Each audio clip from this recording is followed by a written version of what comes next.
안녕하세요. 김호준입니다. 밀양시 세종병원 화재 대형 재난의 현장을 정치인들이 찾는 것은 당연합니다. 위로와 대책을 강구하는 것은 정치의 몫이죠.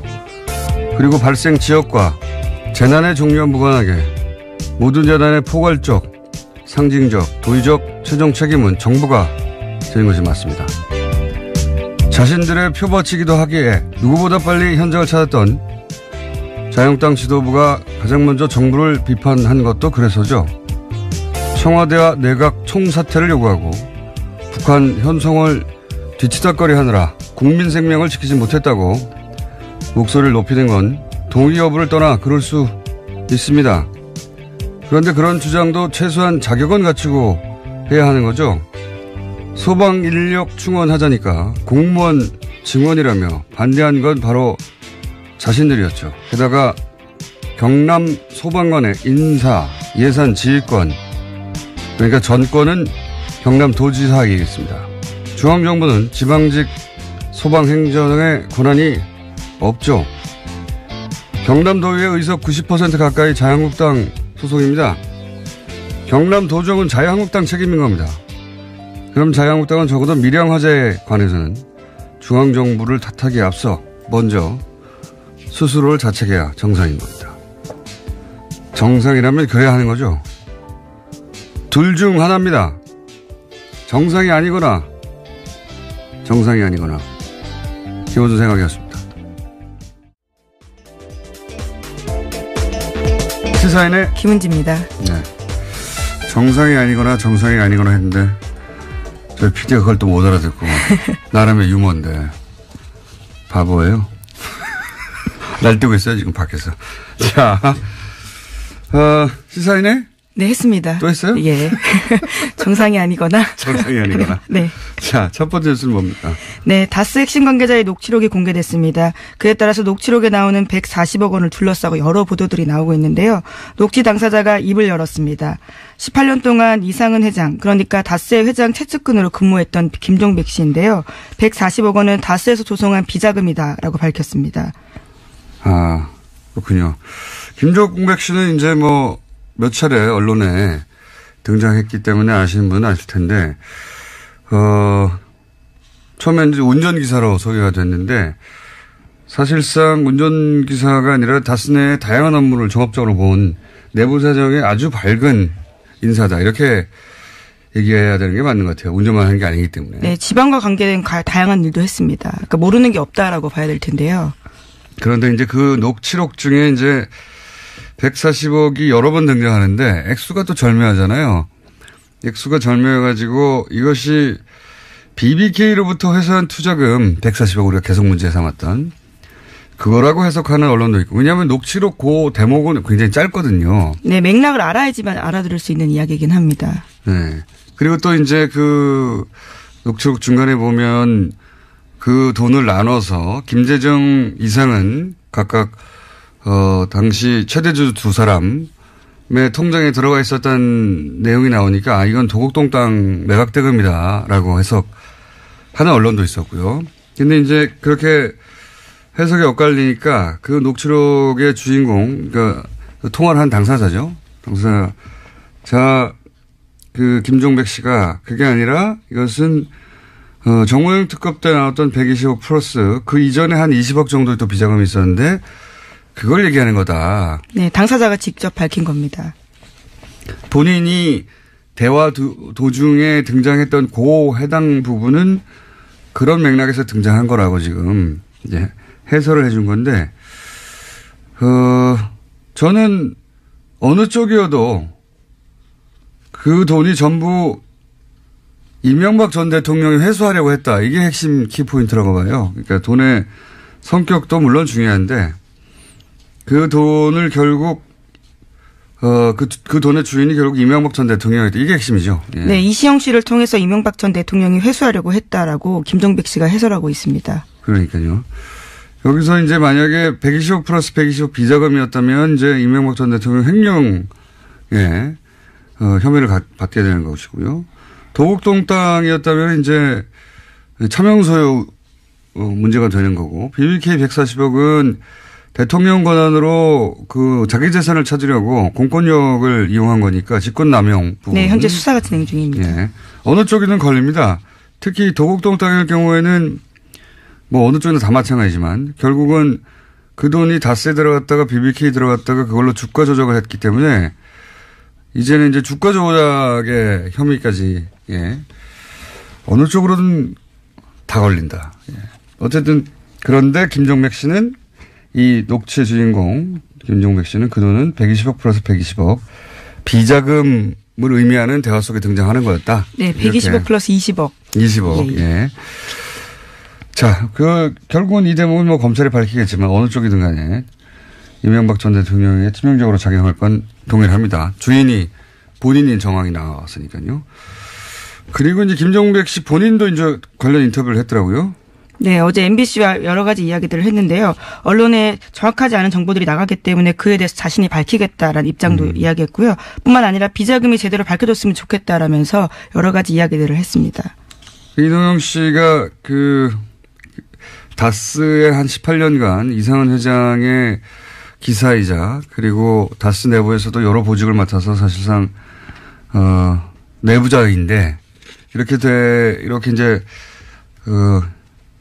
양심 선언을 하게 된 이유 중에 하나는 이동영 씨, 그러니까 이상은 회장의 아들 이동영 씨가 리베이트에 관련한 불법 행위가 드러나자 그걸 뒤집어 쓰라고 요구하자. 예. 그건 못하겠다고 도저히 아무리 내가 오래 근무했어도 그렇게 해서 사실은 이런 녹취들이 만들어지게 된 거라고 하죠. 예. 예, 앞으로의 근거를 위해서 만들어놨다라고 하는데요. 이제 어마어마한 이 사항들을 이제 내부 고발하게 된 거죠. 그렇죠. 예. 자, 그렇습니다. 그 140억 관련 언론들이 하도 많이 등장해서 해설 한번 해드렸고요. 자, 다음 뉴스는요. 예, 지난 25일 밤 검찰 수사관들이 영포빌딩 지하 2층을 압수수색했습니다. 영포빌딩은 이명박 전 대통령이 1991년부터 소유하다가 2007년 자신의 재산을 기부해서 만든 청계재단에 넘긴 건물입니다. 서울중앙지검에서 압수수색했는데요. 현재 서울중앙지검은 140억 원을 돌려받는 과정에서 이명박 전 대통령의 직권남용이 있었는지를 수사하고 있는 팀입니다. 당시에는 빌딩 내 다스 사무실과 청계재단에서 근무하는 다스 직원 책상만 있었고요. 그래서 지하 2층 존재는 전혀 알지 못했다라고 합니다. 그렇군요. 거기서 중요한 건 이제 BH 청와대 블루하우스를 뜻하는 거죠. 그리고 다스라고 적힌 상자가 여러 개 나왔고. 네, 40상자 분량이나 나왔다라고 합니다. 그리고 거기에 이제 문서의 내용은 모르겠지만, BBK 관련 보고라든지 뭐 LK뱅크 관련 문서 같은 게 나왔다는 거잖아요. 네, 네. PJ 진술조서라는 것도 있다고 하는데, PJ는 김백준 전. 씨겠죠. 예. 네. LK뱅크는 하도 이름이 많이 등장해서 이름 다 알 필요 없다고 말씀드렸는데, LK뱅크는 소위 BBK의 이제 지주회사 격이고요. 이 문서들을 다 복원하고 있었다면 아마도, 애초에 재판이 계속 진행됐으니까 재판 때문에 복원했던 것 같고, 그리고 이 관련 문제가 이후에도 불거지면 방어하기 위해서 자기들 논리상 필요한 자료들이 있어야 하니까 그래서 남겨둔 게 아닐까. 그런 다음에 청와대에 들어간 이후에 돈을 돌려받고 다 소각해버렸어야 하는 건데, 예. 방심했던 것 같아요. 제가 보기엔. 전혀 이곳을 누가 알 거라고 생각을 못했던 것으로 보이는데요. 거기서 뭐가 나올까요? 예. 예, 물론 MBC와의 통화에서 이명박 전 대통령 측근은 BBK는 기본적으로 그 당시 예전에 있었던 일을 정리하는 거지 그 이상 아니다라고 부인하고 있습니다. 물론 뭐 일관되게 그렇게 얘기했죠. 근데 문서가 왕창 나왔으니까요. 이게 어디로 갈지 모릅니다 이제. 예. 그리고 그게 이명박 전 대통령의 사설 창고에서 나왔다는 점이 굉장히 또 중요하죠. 예. 나는 모른다고 할 수 없게 된 장소 자체가. 자, 다음 뉴스는요. 예, 지난주에 잠깐 언급한 적이 있는데요. 검찰이 이명박 전 대통령을 피의자 신분으로 전환했다라고 합니다. BBK 주가 조작 피해자들이 이명박 전 대통령을 직권남용으로 고발한 지 106일 만이다라고 합니다. 피의자 신분이 됐군요. 지난 금요일 날 잠깐 제가 얘기했는데. 예, 아침에 속보로 떴었는데 제가 속보를 체크를 못해서 가지고 죄송합니다. 예. 죄송할 것 같죠. 자. 예. 6시 이후에 나온 뉴스라서. 제가 얘기했는데. 예. 자, 다음 뉴스는요? 네, 이명박 전 대통령의 친형 이상득 전 의원이 지난 26일에 검찰에 출석했습니다. 국정원으로부터 불법 자금 1억 원을 받은 혐의인데요. 하지만 건강상의 이유로 4시간 만에 돌아갔습니다. 아침에 휠체어 타고 나왔는데 4시간 만에 돌아간 겁니다. 이분뿐만 아니라 이상은 회장, 현 다스 회장도 아프실 예정인 걸로 저는 알고 있습니다. 네. 그리고 다스 자체도 아프실 예정인 것으로 저는 알고 있고요. 다스가 어떻게 아픕니까? 다스도 아프실 예정인 것으로. 고위부도 뭐 이런 얘기도 나오고 있고. 예. 비자금 옮기는 거 아니냐 뭐 이런 얘기도 나오고 있고. 예. 다스 회장님도 다 아프실 예정이고. 예. 이상득 전 의원, 이명박 전 대통령 형님도 이미 아프신 상태였죠. 네, 혐의를 부인하면서 건강 때문에 조사받을 수 없다라면서 철수했습니다. 예. 앞으로 계속 아프실 예정일 거예요, 관계자들이. 자, 다음 뉴스는요. 네, 군 사이버 사령부가 온라인 블랙리스트를 만들었다. 그리고 관리했다라고 오늘 아침 한겨레 신문이 보도했습니다. 네, 정확히는 한겨레 21 보도인데 한겨레 신문에 나온 겁니다. 레드펜이라는 작전면을 썼다고 하는데요. 이명박 정부의 비판적인 인터넷 사용자 등의 대상이었다라고 합니다. 이거는 제가 전문 분야입니다. 이게 무슨 의미냐면 사이버사 혹은 뭐 국정원 이런 곳에 정부를 비판하는 아이디 블랙리스트가 있었다. 이게 무슨 의미냐면 이렇게 활동합니다. 저는 오랫동안 봐왔던 행태인데 이제 온라인에서 정부를 비판하는 사람들이 있잖아요. 한두 명도 아니고 몇만 명이죠. 그 중에서 이제 열심히 하는 사람들이 한 10,000명 정도 있다고 칩시다. 뭐 개인들 중에. 어떤 사람들은 포털 게시판에서 적극적으로 활동할 수도 있고 어떤 사람들은 뭐 자신이 잘 가는 커뮤니티 게시판에서 활동할 수도 있고요. 뭐 SNS나 페이스북 같은 데서 자기 의사를 밝힐 수도 있고요. 그런 개인들을 뭐 몇만 명 단위로 이제 아이디를 수집하는 거예요. 그리고 나서 그 사람들이 예를 들어서 포털의 게시판에 글을 써요.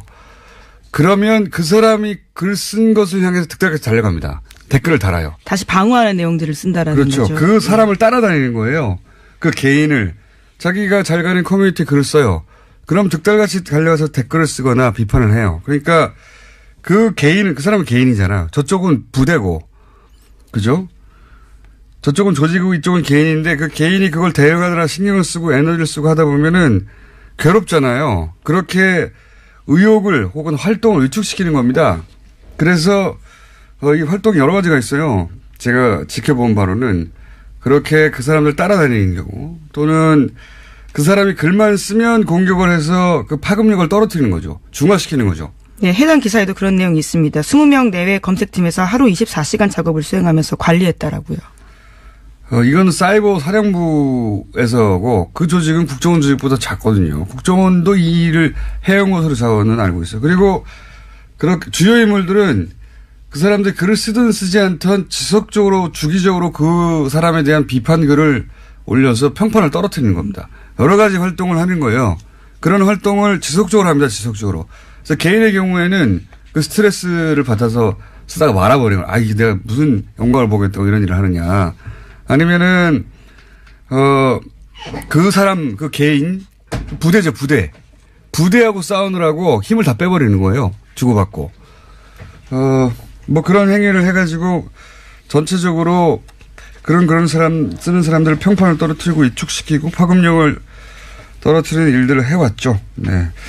자, 오늘은 저희가 긴급 인터뷰를 준비해서 마지막 뉴스 짧게 하나 정리하고 넘어가죠. 네, 안철수 국민의당 대표가 어제 이상돈 전당대회 의장에게도 당원권 정지 징계 처분을 내렸습니다. 이에 따라 바른정당 통합 의결 전당대회 진행 방식에 시선이 쏠리게 되는데요. 안 대표는 이 의장을 포함해서 현역 의원 16명 등 총 179명에게 징계를 내렸습니다. 이 징계의 목적은 말이죠. 처음 이 징계를 하겠다고 나왔을 때부터 뜬금없는 거였거든요. 왜냐하면은 이분들은 다 다른 당 만들어서 나간다는 거잖아요. 이분들을 당원권 정지를 시키는 게 무슨 의미가 있습니까? 그렇죠? 이 징계의 유일한 목적은 이상돈 의원의 사회권을 뺏는 거였어요. 전당대회에서. 예. 네, 어쨌거나 명시적인 주 이유는 창당 발기인데 참여라고 하는데요. 이상돈 의원은 여기에 이름을 올리지 않았다라고 합니다. 유일한 목적은 이상돈 의장이죠. 의장. 예. 전당대회 의장의 사회권을 뺏는 게 목적이었지 나머지 분들은 다 의미 없는 겁니다. 178명의 명단은. 그래서 저희가 모셨습니다. 예. 이상돈 의원을 저희가 처음으로 스튜디오에 직접 모셨습니다. 자, 지금까지 김은지였습니다. 감사합니다. 네, 바로 이어가겠습니다. 안철수 대표가 179명 징계했는데 전당대 의장 이상돈 의원도 포함돼서 저희가 직접 모셨습니다. 안녕하십니까? 네, 안녕하세요. 네, 처음 뵙습니다. 네. 네, 전화만 하다가 네. 반갑습니다. 네. 징계를 당하셨어요? 뭐 징계 당해도 뭐 당한 기분도 안 나고요. 뭐 관심도 없습니다. 제가 방금 179명 징계는 결국 그 타겟이 전당대 의장인 의원님이라고 제가 해석을 했는데 어떻게 보십니까? 뭐 그런 면도 있지만요. 처음부터 당규를 바꿔서 그야말로 새벽 6시부터 뭐 20세 전국 20세곳에서 투표를 하고 밤 9시에 뭐 인터넷 뭐 화면 중계를 해가면서 전당대회 한다는 아주 그냥 초현실적인 전당대회를 한 것은 다 어찌 보면 그 전당대회 의장이 저이기 때문에 시작한 측면이 많다고 봅니다. 그렇죠. 네. 전당대 의장으로서 이제 사회권을 가지고 계신 분인데, 이 통합에 대해서 부정적이라서 혹시 전당대를 본인들이 원하는, 통합파가 원하는 뜻대로, 안 될까봐 어떻게든 사회권을 뺏고 싶은데 그러면 명분이 있어야 하는데, 예, 이 명분으로 이걸 사용한 게 아닌가, 뭐 이렇게 해석되는데, 그 외에도 사회권을 제약하기 위해서 조치를 많이 했죠. 그렇죠. 사실은요. 제가 보기에는 이번에 바뀐 당규에 따라서 전당대회를 진행을 할 수가 없는 것은 저는 솔직히 이건 내가 할 수 있는 게 아니다 이렇게 생각을 했습니다. 그리고 또 하나는 이제 이번에 신당을 추진하는 쪽에서 특히 실무진 쪽에서도 이제 어떤 몇몇 의원은 이거 흥분해 가지고서 우리가 전당대회에서 저지해야 된다는 저지파가 있었어요. 저지파. 또 한쪽에서는 아우 저거 이제 우린 저기랑 이제 안 된다. 그래서 창당파가 있었는데 저는 오히려 이 저지라는 것이 우리가 제가 의장이냐 안 되는 걸 상대방이 뻔히 알기 때문에 온갖 술수를 할 것이다. 그렇게 되면은 그야말로 초현실적인 전당대회가 될 것이다. 그래서 저는 창당을 빨리 준비해야 된다. 저지한다 믿고 있으면은 이제 시간에 쫓긴다. 이렇게 그런. 박 전 대표는 처음에는 저지할 수 있다고 생각하셨던 것 같아요. 그죠?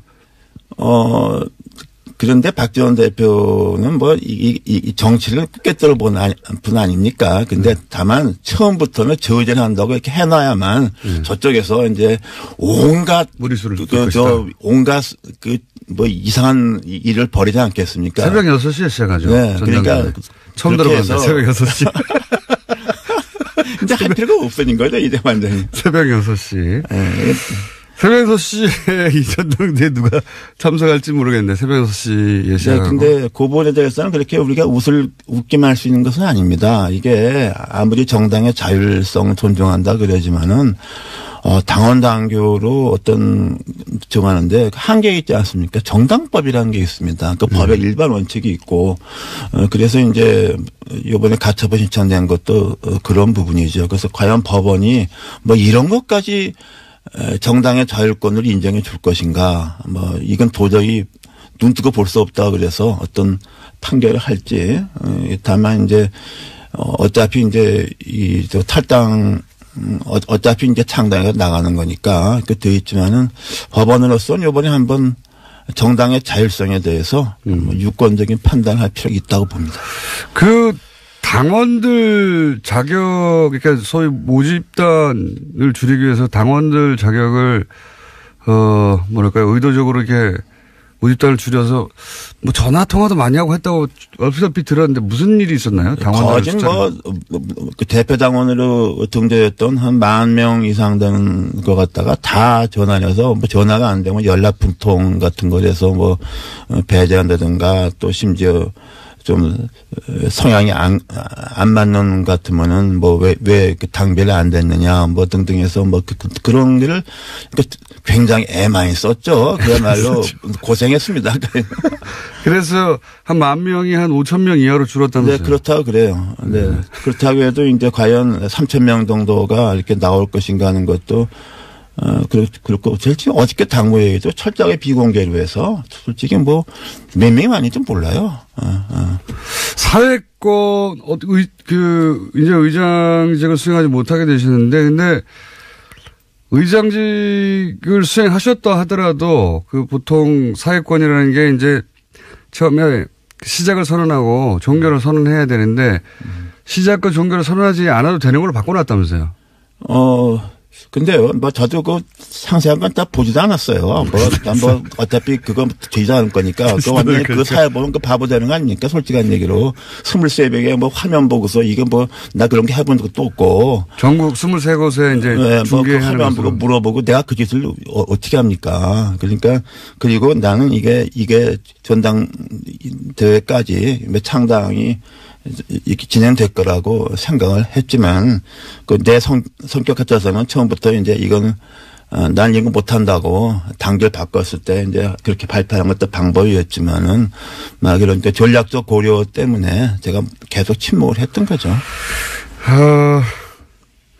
지금 의장단 중에는 의장이신 의원님도 당원권이 정지됐고 부의장인 윤영호 의원도 징계받았고 이제 남은 게 부의장이 이영호 의원인데 네. 이분은 소위 중재파죠. 네, 그러나 지금 중재파라고 이제 분류되는 의원들도 똑같이 행동하기는 좀 어려울 것 같습니다. 그 중에서 제가 보기에는 다수는 우리 민주평화당으로 아마 합류할 것을 보고 있습니다. 네. 민주평화당이 처음에 창당할 때 14명이다, 15명이다. 지역구 의원은요. 네. 이런 얘기가 있는데 그 중에 이제 비례대표 의원 3분이 이쪽 합류를 선언했는데 출당을 안 해주는 문제 가지고 계속 얘기. 네, 그렇죠. 그 문제는 어차피 좀 창당하고 나서 꽤 오래 갈 겁니다. 그 문제가. 갈 것이고 제가 보기에는 현재 어저께 이름 올린 지역구원이 14명이고 예.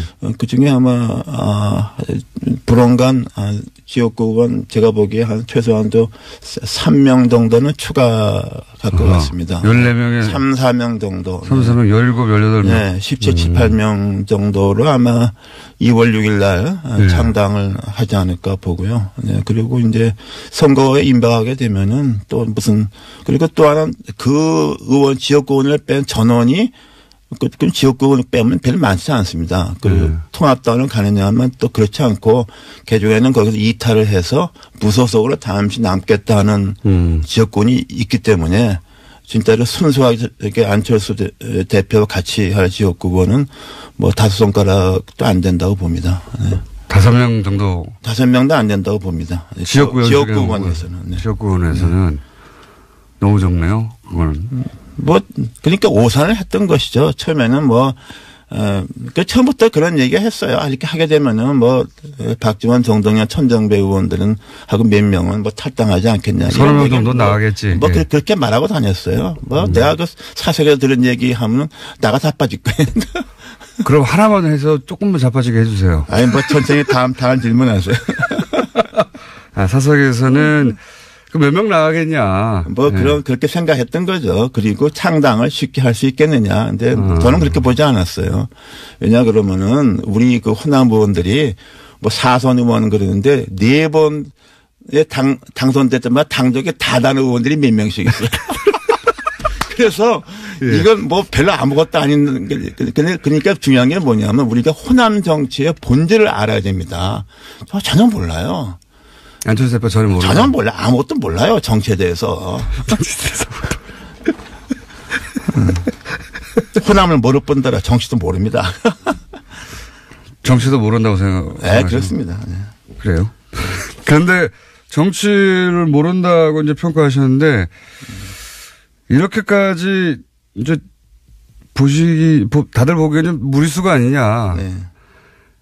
물론 반대하는 분들은 무리수라고 생각하시는 분들이 많을 거고 반대하는 분들이 아니더라도 이거 굉장히 무리한 부분이 있다라고 생각할 텐데 왜 이렇게까지 무리를 하는 걸까요? 글쎄요, 저도 대충 들은 얘기인데 대통령 된다는 그렇게 믿음을 준 사람이 몇 명 있었던 것 같습니다. 이렇게 해야지. 뭐 말하자면 보수표를 얻어야 된다. 왜냐하면 지난번 대선에서 중간에 그 모드가 바뀌었잖아요. 그것도 그 당시 뭐 대충 뭐 컨설턴트인지 뭔지 아는 사람들이 뭐 그런 아이디어를 줬다 그래요. 중도 보수 쪽을 잡아야 된다. 뭐 그런데 그것도 맞는 말인데 한번 생각해 보세요. 그 변호사한테 가서 자기 법률 문제 고민하면은 그 변호사가 당신이 가망 없으니까 돌아가라고 합니까? 나한테 돈 많이 주면 이기게 해준다 그래요.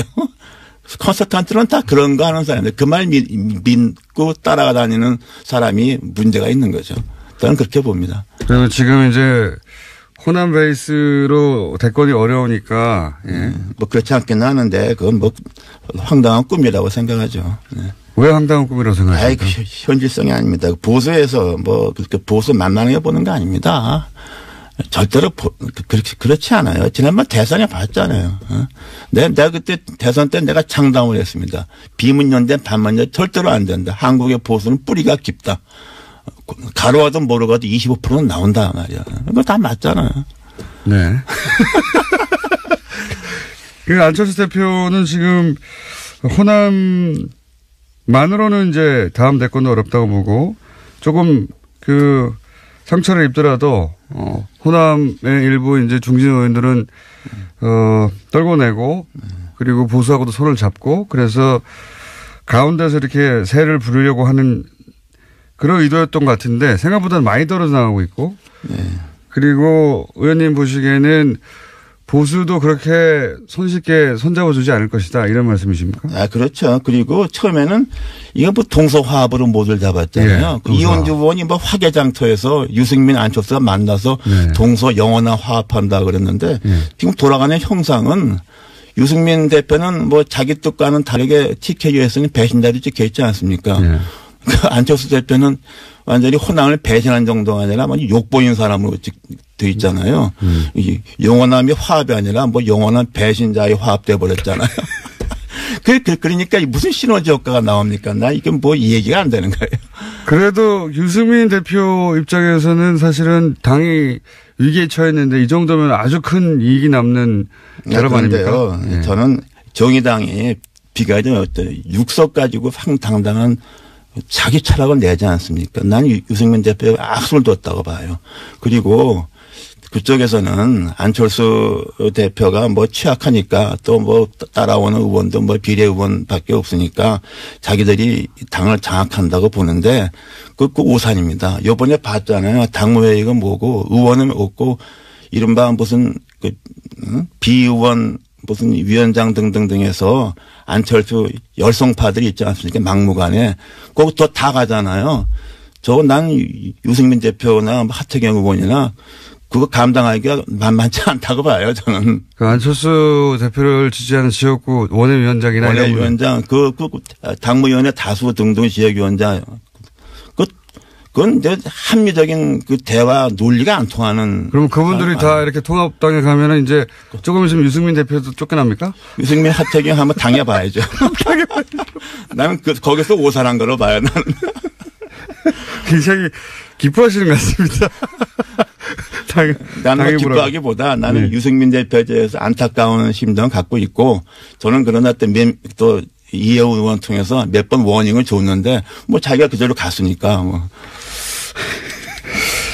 그 비례대표 출당 문제는 어떻게 될까요? 지금 의원님은 출당을 요구하는데 안철수 대표는 절대 안 된다고 하고 있잖아요. 네. 그래서 뭐 그건 저나 저 혼자 문제만이 아니고 뭐 최소한도 박주현, 장정석 의원 외에 그 외에 한두 명 더 가능성이 있습니다. 아, 그래요? 뭐 대충 짐작하시는 분이 있을 거예요. 그 중에 한 분은 상당히 상징적 의미가 크죠. 아마 그것은 아마 그 신당에서 민주평화당과 공식적 요구를 할 테고 조금 시간이 걸리겠죠. 그러나 뭐 저는 그때 거기 뭐 창당 이런 거 할 때 우리 비례의원 문제는 고려하지 말아라. 그거 고려하면 안 된다. 그래서 그 개문발차라고 그게 되지 않습니까? 그리고 뭐 저는 개의치 않아요. 뭐. 개의치 한다는 거는 그렇게 이제 당 소속은 새로운 통합개혁신당인가요? 그 통합개혁신당 소속이 되실 텐데 거기에서 계속 이렇게 안철수 대표에 대한 비판의 목소리를 내실. 아니 뭐 제가 그렇다고 해서 뭐 사실상 그 당원도 아닌 상황이니까 뭐 이렇게 민주평화당에서 뭐 이렇게 뭘 활동한다는 것 그것도 우스운 거 아닙니까 사실은. 그러니까 뭐 심정적으로 뭐 좀 그쪽에 매우 가까운 심정적 무소속이 되는 거죠. 심정적 무소속. 당 소속은 공식적으로는 통합신당에 속해 있겠지만 그러면 형식적으로 통합신당. 예, 형식적으로는. 예, 형식적으로 그 소속에서 계속 그 통합신당에 대해서 비판의 목소리를 내실 수도 있겠네요. 제가 언제 뭐 대통령도 그냥 연거푸 그냥 맨날 작사를 냈는데 뭐 못할 말이 뭐 있습니까? 그쪽에서는 의원님을 놔주는 게 더 플러스 아닙니까? 글쎄 모르겠어요. 그러니까 거기에 정상적인 판단이 안 되는 집단이에요. 네. 그렇다면 이런 일이 생기지 않죠. 어떻게 국회의원이 우리나라 헌법재판소 판결에 의해서 헌법기관입니다. 개개인이. 합당형 보고는 국회의원의 당적의 변화가 생기는 걸 갖다가 의원총회 뭐 당원 단계 그까짓 게 필요도 없습니다. 그거는 기본적인 원리예요. 정당 정치, 의회 정치의 기본입니다. 의원총회 한 번 안 하고서 의원총회 반대했잖아요. 다수가. 그런 놈의 일이 어디 있습니까? 그러니까 이건 뭐 정치 집단이라고 볼 수가 없어요. 우리가 이렇게 토론하는 거 이게 입이 더러워지는 겁니다. 이게. 알겠습니다. 오늘은 여기까지 하고요. 이렇게 통합을 결국은 이제 거의 마지막 요식 행위에 가까운 전당대회 정도만 남겨두고 통합이 이루어질 것 같은데요. 그죠? 이루어지겠죠? 네. 예. 이루어질 것 같은데 이 통합을 성사시키는 데는 결국 안철수 대표의 의지가 가장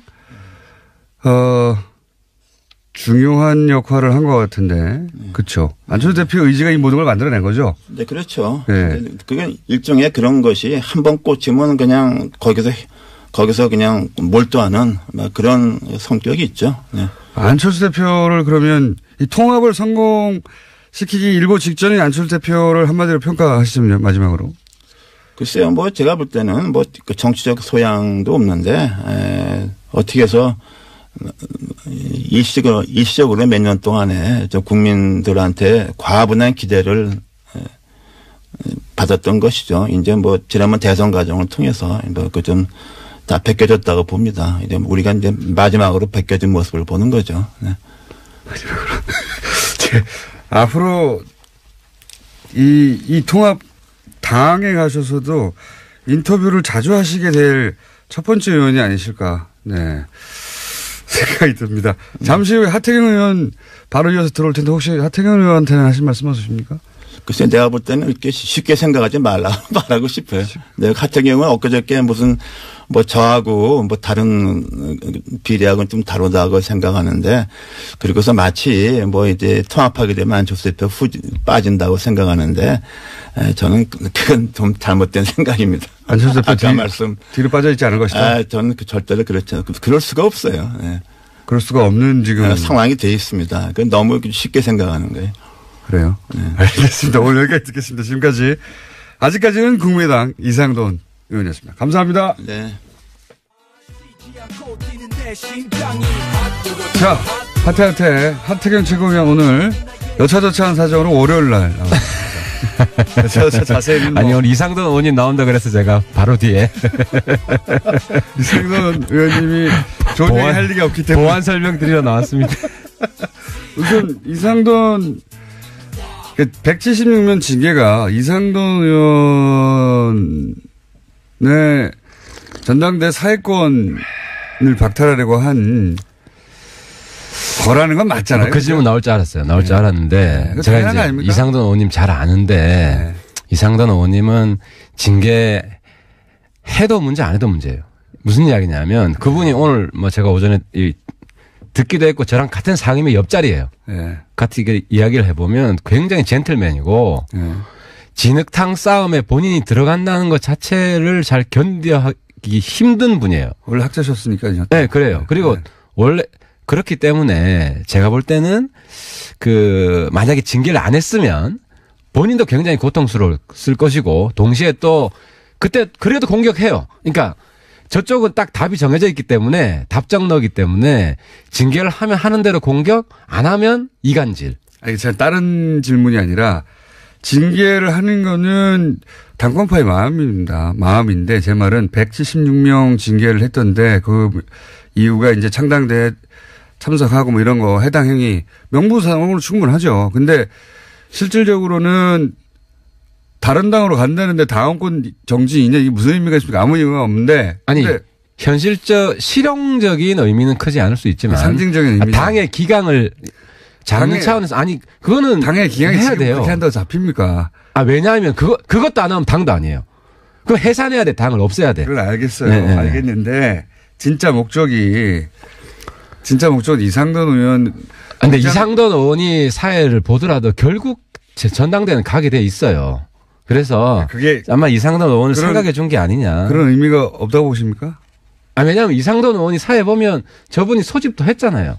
그러니까 보냐 안 보냐 엄청 그 싸움을 말려야 되고 본인은 완전히 진흙탕 싸움에 이상한 사람 되고 그러느니 차라리 해준 게 이상돈 의원 입장에서는 고맙다고 생각할 것 같아요. 이상돈 의원을 위해서 그렇게 했다. 예. 이상돈 의원 입장에서는 그러니까 서로 이해관계는 다르지만 결국은 뭐 그렇게 서로한테 해가 되는 결과는 아니다. 알겠습니다. 이렇게 실드를 치시는데.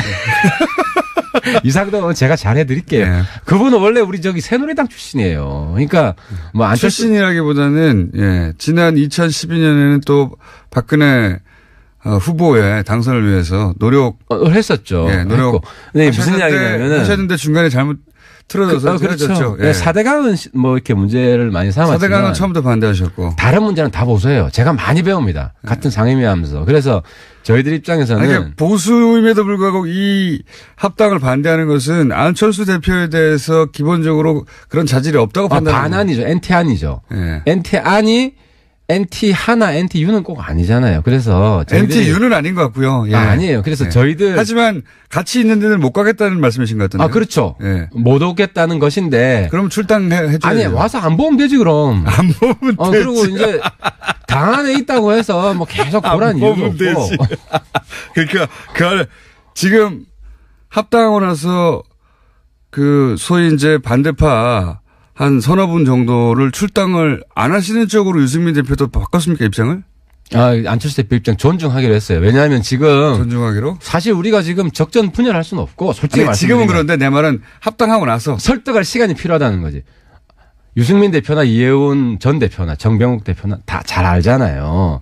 그래서 우리도 적어도 공들일 시간이 필요하지 않냐. 그러니까 일단 합당시켜놓고 그분들 설득하다 안 되면 하다 안 되면 그럴 시간이 필요하다는 거죠. 그때 가서 지금은 다른 당이기 때문에 뭐 어떻게 이야기하는 것도 어렵지만 같은 당이 되면 같은 식구이기 때문에 같은 당 되고 나서 이분들이 가만히 있을까요? 계속 당에 대해서 뭐라고 할 텐데 다 수용하죠. 유상돈 의원이 문제 제기하는 거 왜 수용 못합니까? 아니 그러니까 그런 문제가 생길 것 같으니까 거기서 다 정리하라고 오라고 했는데 안철수 대표가 싫다고 하니까 안철수 대표가 싫은 이유는 또 당연하죠. 본인이 이제 사람들이 너무 많이 떨어져 나가면 저쪽이 너무 많아지니까 마이너스 통합이라는 이상돈 의원의 불만은 두 가지인데요. 안철수에 대한 개인적인 실망 이게 하나 있고 또 하나는 지금 적폐청산 기조에 적극적으로 협력해야 된다. 이게 하나 있어요. 네. 그러니까 안철수에 대한 개인적인 실망은 말 그대로 개인적인 실망입니다. 그죠? 그리고 안철수 그 향후 지도부 지방선거 끝나고 이후에까지 지도부 할 가능성은 별로 없어요. 그 과도기에는 어떨지 모르겠지만 본인이 후보로 뛰거나 뭐 선대위원장을 하거나 하겠죠. 그다음에 적폐청산 우리 반대 안 합니다. 낡은 보수 청산해야 되고 문재인 정권이 적폐청산 중단해도 우리는 낡은 보수 청산 끝까지 갑니다. 그게 한국당 해산이고. 한국당 해산이요? 네. 그래서 그 부분은 이상돈 의원하고 일치합니다. 목표가. 알겠습니다. 그렇게 말씀하셔도 소용없을 것 같긴 한데요. 중요한 것은 당장은 합당하고 나서 이 반대파들 서너 분을 세 분인지 네 분일지 모르겠지만 당장은 출당하지 않을 것이다. 않을 것 같다. 않습니다. 예, 우리가 못한다. 공들일 시간이 우리한테 필요합니다라는 말 다시 한번 반복합니다. 그래서 어떻게든 설득해서 같이 가도록 해본다. 그렇습니다. 쉽지는 않을 거라고 저는 전망하고요. 안철수 대표가 본인은 당대표 안 한다고 그랬는데 유승민 대표가 같이 공동대표 하자고 하는 상황은 어떻게 정립니까? 그 부분이 숙제입니다. 숙제인데. 안철수 대표는 왜 공동대표, 유승민 대표는 공동대표를 하자는 이유는 알겠어요. 예. 이 통합된 이 당의 결국은 그 힘은 두 직전 대선 후보 인지도와 또 그 이미지에 달려 있는데 한 분이 빠지면 어떻게 되느냐. 최대 효과를 내자면 같이 가자. 이 제안을 알겠는데 안철수 대표는 어떤 이유인지는 저로서는 짐작은 가나. 왜 대표 안 하겠다? 네. 안철수 대표는 지금 공동대표 안 하겠다는 거잖아요. 왜냐하면 이미 백의종 군 선언했잖아요. 아니 뭐 선언했다가 뒤집은 게 한두 번입니까? 제 말은 아니, 못 이긴 척 하면 우리 되는데. 바른정당은 뒤집길 원해요. 네. 우리가 많이 이야기를 했는데. 근데 이게 어떻게 돼가나요? 그러니까 이제 국민의당 내부 사정인데 지금 국민의당에는 그까지 생각할 겨를이 없다. 전당대회를 성공적으로 치러야 되기 제가 보기에는 때문에. 말이죠. 지방선거 때 이 새로운 당이 예를 들어서 지자체장 뭐 광역단체장 정도를 지금 당선시킬 수는 없지 않습니까? 현실적으로 그죠? 아니 안철수 대표는 둘 중에 하나잖아요. 선수로 뛸 거냐 감독이냐. 네. 지방선거에. 네. 둘 중에 하나로는 뛸 거예요. 그러니까 대표가 백의정부 아니면 바로 선수로 뜁니다. 그러니까 뭐 예를 들어서 선수로 뛰게 해야 됩니다. 우리 입장에서는. 서울시장 어디든 간에 후보가 되거나 아니면 공동 당대표가 되거나 어디든 간에. 둘 중에 하나는 할 것이다. 그래서 저는 안철수 대표는 반드시 지방선거에 투입해야 됩니다. 그래서 그러면 당대표보다는 지자체장으로 나가는 게 낫다고 보십니까? 당연하죠. 근데 유승민 대표는 뛰어야죠. 같이 대표하자면서요. 그러니까 과도적으로 일단 처음 출발할 때 얼굴이고 안철수 대표는 바로 저는 그 선거 예비 후보 등록일이 3월 초입니다. 그래서 어디로 뛰어야 됩니까, 안철수 대표는?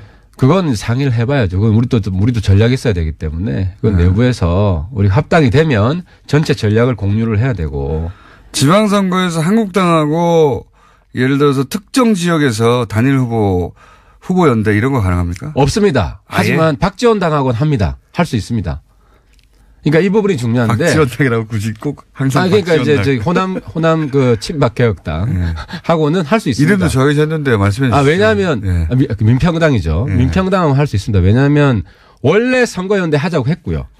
그분들하고 하자고 했고 이제 거기서는 안 할 것 같아요. 저는 꼭 그렇지는 않을 거라고 봅니다. 그래요? 예. 또 우리 그 최고의 책사기 때문에 민주당이 해주겠습니까?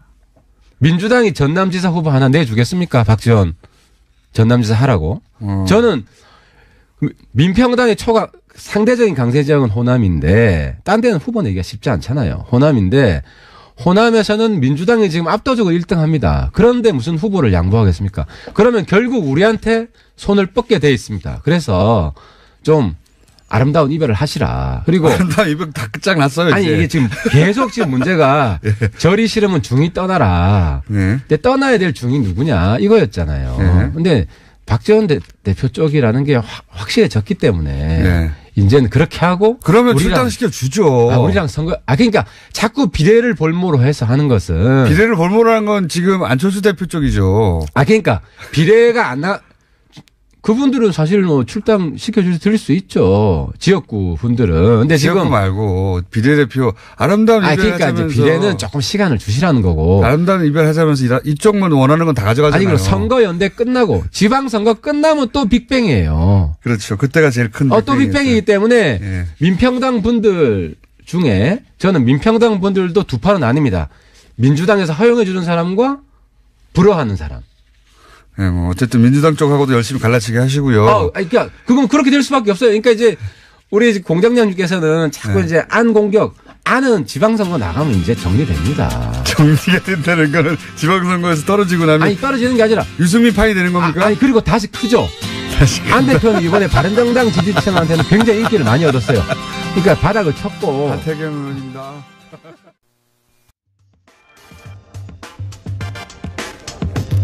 YTN 노조는 최남수 사장이 사퇴하지 않으면 2월부터 파업에 돌입하겠다는 입장을 발표했죠. YTN 문제가 무엇인지 민원연 김원경 사무처장과 함께 짚어보겠습니다. 안녕하세요. 안녕하세요. 네. YTN은 보도 전문 채널인데 네. YTN만 뭐 24시간 보는 분들은 없기 때문에 네. YTN에서는 또 무슨 문제가 있을까? KBS나 MBC의 문제에 대해서는 사실 접하는 경우도 많고 또 언론도 보도를 많이 해서 어떤 문제인지 대충 이해하시는 분들도 YTN은 무슨 문제고 최남수 사장의 문제는 뭔지 잘 모르시는 분들이 많아요.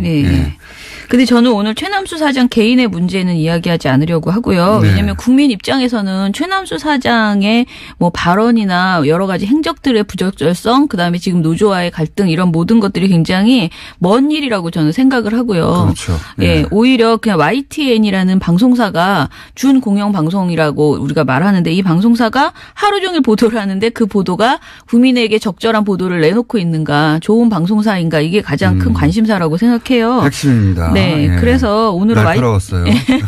YTN 보도가 좋은지에 대해서 평가를 해보려고 하는데요. 좋다는 것은 이제 민원연은 모든 미디어를 모니터링하니까 네네. 예, 그 모니터링의 기준으로 볼 때, 결과로 네. 볼 때 YTN은 그러면 이런 파업이 사실은 YTN 문제는 YTN 노조가 가장 정확하게 알겠는데 네. 지금은 최남수 사장 개인의 문제인 것처럼 네, 예. 거의 네. 지금 그렇게 보이는 경향이 있습니다. 그런데 이제 그렇게 문제 삼는 것은 그 이전에 YTN 구성원들이 보기에는 YTN 보도가 공정하지 않다고 스스로 판단했기 때문이 아니겠습니까? 그렇죠. 예. 근데 네. 어떤 점에서 그런지.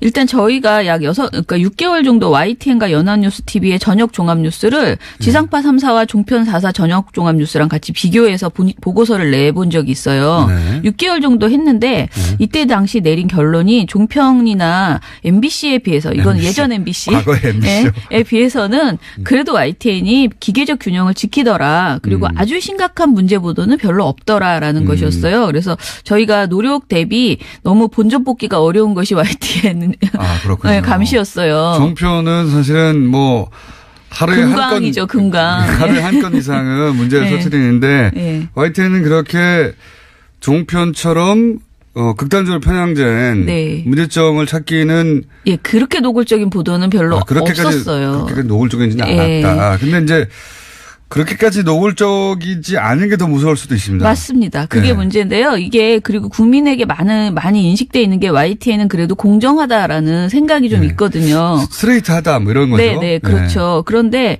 기본적인 그 문제가 뭐냐면은 시청자 입장에서 타사 뉴스와 YTN 뉴스를 비교할 때 가장 눈에 띄는 게 그냥 기계적 균형만 잘 지킨다는 거예요. 네. 그러니까 YTN 보도를 통해서는 JTBC 보도를 보는 것처럼 뭔가 어떤 일이 벌어졌는지 정확하게 인식하고 판단하기 매우 어렵고요. 그냥 말씀하신 것처럼 스트레이트 보도를 통해서 딱 반반의 의견, 계속 여러 가지 사안에 대한 반반의 이야기들만 전해주고 있다라는 것이고, 뉴스가 정말 해야 되는 의제 설정 기능이나 철학, 무엇을 전하겠다라는 생각이 거의 없는 거예요. 그래서 무색무미, 무취한 보도다. 저는 그것이 YTN의 보도 철학일 수도 있어요. 네네. 보도 철학일 수도 있는데 저는 모니터링을 뉴스를 이제 거의 매일 하게 되니까. 네. 근데 YTN을 보면서 제가 느낀 가장 근본적인 문제점 뭐냐면 의제 설정입니다. 네. 어떤 뉴스를 어떤 각도에서 보도하기로 결정하고 뉴스를 다루느냐. 네. 그 의제 설정을 어떻게 하느냐. 그 다음이 양쪽을 다 같이 보도하느냐. 네. 양쪽 뭐 여야든 그렇죠. 진보 네. 보수든 그 다음에 나오는 건데 이 의제 설정이 기본적으로 틀어져 있죠. 보수가 설정한 의제를 뉴스에 꼭지로 담는 경우가 그렇죠. 거의 대부분입니다. 예. 최근 사례를 제가 하나 그래서 가지고 왔는데요. 이것부터가 저는 틀어져 있다고 생각하거든요. 저는 제가 가지고 온 그 이야기가 단적으로 지금 현재 YTN의 현실을 보여주는 거라는 생각이 드는데요. 제가 말씀드릴 거는 1월 18일 YTN 뉴스통에서 나오는 하나의 인트로 그 영상이었어요. 1분 정도 되는 영상인데요. 이게 언제 나온 거냐면 MB 수사에 대해서 본인이 이제 이거는 정치보복이다라고 주장했죠. 이 수사는 정치보복이라고 했을 때. 네. 그때 당시에 나온 보도예요. 그런데 처음에 보도가 시작이 되면은 이게 이제 그 MB 관련된 보도 앞에 붙는 인트로 영상이거든요. 근데 2009년 고 노무현 전 대통령 연결식을 보여줍니다. 그리고 거기서 이제 백원우 민주당 의원이 어디서 분양을 해 하면서 격렬히 이제 항의하다 끌려나가는 상황을 보여주고요. 그리고 이제 MB 측이 그 사과하는 장면을 인사를 하는 목례를 하는 장면이 보이는데 여기서 사과하라는 시민들의 외침과 유가족 노건호 씨에게 목례를 하는 이명박 전 대통령 부부에게 노건호 씨가 고개를 숙이지 않는 모습을 보여주면서 자막이 이렇게 나와요. 상주는 고개를 숙이지 않았다. 그리고 이런 영상이 이제 그 영상의 절반이고요. 나머지는 MB 수사 내용을 쭉쭉쭉 자막으로 쳐준 다음에 마지막에 뭐라고 나오냐면 자막이 노무현 전 대통령 죽음에 대한 정치 보복. 이렇게 자막을 써줍니다. 거꾸로 돌아간 역사의 수레바퀴, MB 조여오는 검찰 수사라는 자막도 씁니다. 한마디로 이 영상을 보면은요, 이 모든 것이 정치 보복이다. 이 얘기를 영상 하나에 1분짜리 영상에 엄청 잘 담았거든요. 그러니까 이런 거죠. 이명박 전 대통령을 수사하는 것은 노무현 대통령의 죽음 때문이다를 그렇죠. YTN이 본인들의 아나운서의 입으로 주장하지는 않는데 이 프레임은 기본적으로 보수 정당의 주장이거든요. 그렇죠. 예, 보수 정당이 딱 요 프레임으로 말하고 있는데 요 영상을 논평 없이 보여주는 거죠. 이 영상을 관련 보도 앞에 붙여버리기 때문에 네. 뒤에 이어지는 보도는 아무 의미가 없어지는 그래서 저는 거예요. 이게 그냥 프레임이 딱 그렇게 짜져버린 거죠. 실제 이명박 전 대통령을 조인 것은 이명박 전 대통령의 측근들이에요. 네. 실제로는. 그렇죠. 측근들인데 요렇게 제가 아까 말씀드린 의제 설정부터 보수 편향이다. 네. 의제 설정을 그렇게 해놓고 네. 그 안에서 이제 이쪽 목소리와 저쪽 목소리를 기회적으로 담는데 네. 지금 이런 의제 설정을 해놓고 이미 인상을 그렇게 받은 이후에 양쪽의 주장을 들으니까 네. 여론조사할 때 만약 이렇게 하면 한쪽으로 확 쏠리거든요. 그렇죠. 그런 식의 의제 설정을 틀어놓는 경우가 가장 큰 문제다. 네. 저는 그렇게 게다가 아까 그 제가 말씀드린 그 영상을 보여준 다음에 두 건의 두 꼭지의 보도를 전하는데 그게 하나는 청와대 입장, 하나는 MB 측 입장 네. 이렇게 전해주고 끝내요. 그런데 문제는 이날 뉴스통 전체 방송에서 진짜 이명박 그 전 대통령 비리가 무엇인지 그날 어떤 것들이 그러니까 있었는지 이런 내용은 보도를 하지 않는 그러니까 거예요. 이게 뭐 140억의 정체는 무엇인지 그럼 한번 따져보자. 그렇죠. 이렇게 들어간다든가. 네. 그게 아니고 이렇게 이제 연결식 장면을 보여주고 이명박 전 대통령이 정치 보복이라고 한 다음에 네. 양쪽이 보복이다 아니다. 그렇죠. 그러면 기계적 균형은 지켜진 네. 것 같거든요. 네. 하지만 맨 앞에 의제 설정 프레임은 틀어져 있는 거예요. 네. 그러니까 사태 본질을 전달 안 하고 그냥 끝나버리기 때문에 전 이건 명백한 그 편파적인 보도다. 이건 균형을 맞춘 것이 아니다라고 이야기할 수밖에 없다. 그게 이제 프레임부터 출발이 그렇게 되어 있다는 게 저는 큰 문제. 이것뿐만 아니에요. 사실 예, 맞아요. 거의 대부분이 이런 대부분이 식입니다. 이렇게 네. 의제 설정을 그렇게 한 다음에 그 안에서 양쪽의 균형을 지켰다고 자기들은 네. 빠져나갈 구멍을 만들지만 네. 이런 보도가 뭐 남북 문제에 있어서 그렇습니다. 네. 남북 문제에 있어서 그렇고 이렇게 정치적으로 갈리는 문제 또는 뭐 최근에 여러 가지 화제 나면은 의제 설정을 일단 보수가 설정하고 공격하는 포인트로 딱 잡아요. 네, 맞아요. 그 안에서 어떻게 싸우냐를 보여주는 예. 의제 설정 기능을 가졌다는 게 중요한 거죠. 네. 프레임이 아무튼 왜곡된 상태에서 기계적 균형만 맞춰버리니까 본질이 하나도 전달이 안 되는 거예요. 그 사안의 중요성이. 예. 네. 그 다음에 그 안에서의 양쪽의 주장을 전달하는 건 합니다. YTN은. 네. 맞아요. 그래서 종편보다는 네. 낫다라고 이제 표현하신 거죠. 근데 여기서 끝나는 게 아니라 그 다음에 이런 보도 후에 뭐가 나오냐면 토크가 나와요. 예, 토크를 많이 하죠. 여기서 이제 결정해 줍니다. 네. 어떻게 생각할지 방향을. 네. 그 YTN이 그 종편처럼 시사 토크쇼를 많이 하진 않지만 하루 종일 뉴스를 하는데 뉴스 속 곳곳에 종편과 같은 모양새로 패널들이 나와서 대담을 하는 그런 코너가 많이 있습니다. 네. 그런데 최근에 이상할 정도로 YTN에 출연하는 패널의 성향이 지나치게 편향되어 있다라는 제보를 많이 저희가 받게 되었어요. 이상하진 않고 예전부터 그랬어요. 굉장히 많이 받아요. 이전보다. 최근에 더 많이 받았어요. 그런데 사실 이런 문제점은 YTN 구성원들이 이미 인지하고 있었던 것으로 보이는데요. YTN 노조 산하의 공정방송추진위원회가 그러니까 재작년이네요. 2016년 12월 말일, 12월 29일에 보고서를 하나 발표한 적이 있습니다. 이때는 박근혜 국정농단 사태가 한창이던 시기였죠. 이때 보고서의 핵심 내용은 YTN에 출연한 정치평론가의 성향이 지나치게 여당인 새누리당에 편중되어 있다라는 것이었어요. 2016년 2016년 11월 1일부터 12월 19일까지의 정치평론가를 모두 출연한 분들을 다 조사해봤더니 644회 중에서 253회로 새누리당 관련된 분들이 가장 많았다. 네. 라는 것이고 중도 성향, 새누리당은 아니고 여당, 당시 여당 중도 성향이 207회 그리고 당시 야당 성향이 184회 순이었는데요. 이게 보면 야당 성향이 지금 민주당 성향인 거죠. 네네 네. 그렇죠. YTN 노조가 말한 것은 이런 거예요. 그러니까 야당 성향 평론가의 출연 횟수가 여당 성향 평론가의 70% 수준에 머문다. 네. 이것은 지나치다. 단순한 허용 오차라고 받아들이기 어렵다라는 것이거든요. 심지어 현직 국회의원이 출연하는 경우를 보면 새누리당 의원 출연한 것이 12번인데 그 같은 시기에 더불어민주당과 국민의당 의원 출연 횟수는 8번이었다고 합니다. 그리고 더불어민주당의 주류로 볼 수 있는 인물은 단 2번밖에 나오지 않았다고 합니다. 이게 참 교묘한 건데요. 예. 예, 교묘한 건데 아까도 말씀드렸다시피 의제 설정 이것이 만약에 YTN이 보도 전문 채널이 아니라 네. 시사 평론을 하는 것이면 또 다릅니다. 네, 그렇죠. 예, 종편은 그런 의미에서는 그렇게 하면 안 되지만 아예 정하고 가거든요. 네. 우리는 보수 편이야. 처음부터 끝까지 이렇게 정하고 가기는 가는데 여기는 그렇지 않다고 하는 곳이거든요. 예. 그렇지 않다고 하는 종편이야 조선일보나 동아일보의 채널이고 그래서 감안하고 보는 점이 없잖아 있어요. 근데 이 YTN은 분명히 기계적으로 최소한 공정하다는 인식을 가지고 있거든요. 국민들이. 예. 그렇게 인식하는 가운데 의제 설정을 그렇게 한 다음에 뉴스는 조금 전에 말씀드렸다시피 의제 설정 안에서 틀어놓고 네. 그런 다음에 이제 이어지는 토크에서 이렇게 한쪽이 몰리는 패널들이 그렇죠. 나오니까 전체적으로 뉴스를 보고 있으면 예.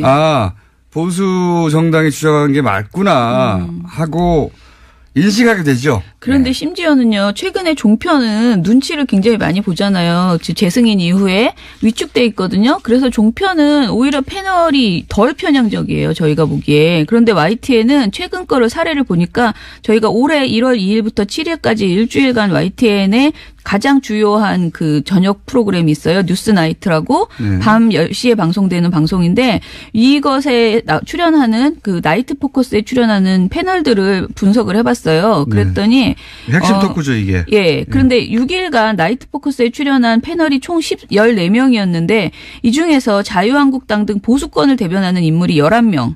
14명 중에 중립적 성향을 가진 분이 2분, 그리고 여당 성향은 1분에 그쳤습니다. 그러니까 굉장히 지금도 여전히 그러니까 2016년 말이 아니고 지금 현재도 굉장히 편향적인 패널 배치를 하고 있다. 아닐 것 같은데 실제로는 이렇습니다. 네.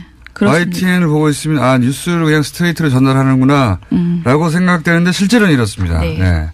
실제로는 이래서 노조 내에서 계속 문제 삼는 거죠. 예. 예. 그리고 문제 발언을 하는 패널들도 굉장히 많아요. 그러니까 많은 분들이 종편에서만 그런 발언이 나오리라 오보막말 편파 뭐 그런 발언이 사실은 YTN에서도 여러 번 나오고 있다라는 것이에요. 좀 예를 들어서 최근 사례를 보면 1월 2일에 YTN 뉴스나이트에서 그때 당시에 이제 우리은행이 초등생 그림을 2018년 달력에 넣은 것을 가지고 뭐 종북 친정권 그림이다라면서 비판 많이 자유한국당이 비판했던 사안이 있었잖아요. 여론을 통해서는 비판을 많이 받았는데 자유한국당은 이게 이제 초등학생까지 이렇게 인공기를 그려놓는 시대가 됐다면서 비판했는데. 근데 이때 이날 출연했던 최직령 변호사라는 분이 방송에 나와서 뭐라고 하셨냐면은 저희 패널로도 잠깐 있었는데요. 네.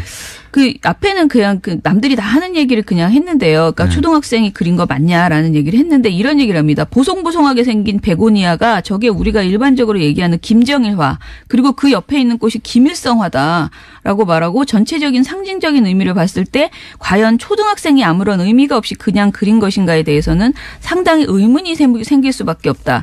촛불이 나오고 나라다운 나라 이런 얘기가 나오고 뒤에 보면 노란 리본을 형상화해서 세월호를 형상화. 은행이라는 것은 경제이고 경제의 요체는 정치적 중립인데 은행이 어떻게 보면 정치에 관여한 듯한 그런 그림이다. 이렇게 평가를 해요.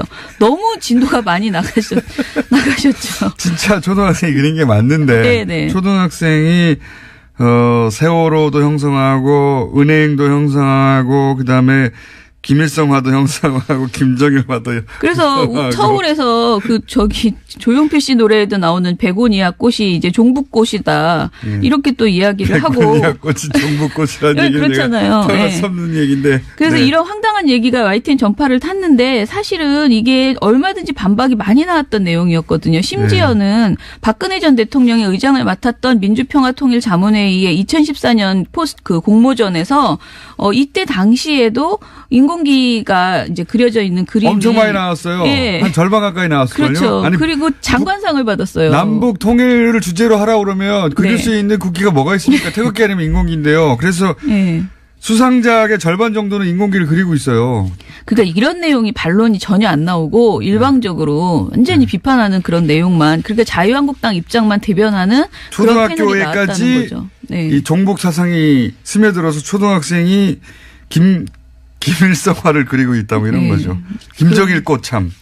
좀 아무튼 당황스럽습니다. 근데 이런 내용이 이제 앞에 이런 논란이 있다고 네. 기계적으로 보도한 다음에 그다음에 전문가라는 분이 나와서 이런 얘기를 하면 그쪽 방향으로 쏠리는 게 맞잖아요. 근데 또 이때 앵커가 잘 정리해주면 또 되잖아요. 네, 제가 근데 만약에 있었으면은 말도 안 되는 얘기 좀 그만하시라 텐데. 예. 근데 지금 YTN의 진행자도 사실은 심각하다. 종편 진행자 못지않다. 굉장히 편향적인 질문을 많이 하더라는 겁니다. 예를 들어 볼게요. 21일에 오전 9시에 현성월 단장이 이제 왔죠. 그래서 21일, 22일 내내 YTN과 연합뉴스TV는 거의 그냥 현성월 TV였거든요. 근데 20일 YTN 뉴스 Q라는 프로그램에서 앵커의 행태를 보겠습니다. 먼저 뭐 패션에 무슨 의미가 있냐, 왜 저 옷을 입었을까요? 이런 질문은 워낙 흔한 이야기라서 생략하고요. 이날 패션을 넘어서서 현송월의 믹스커피에 대해서 이야기가 진행됩니다.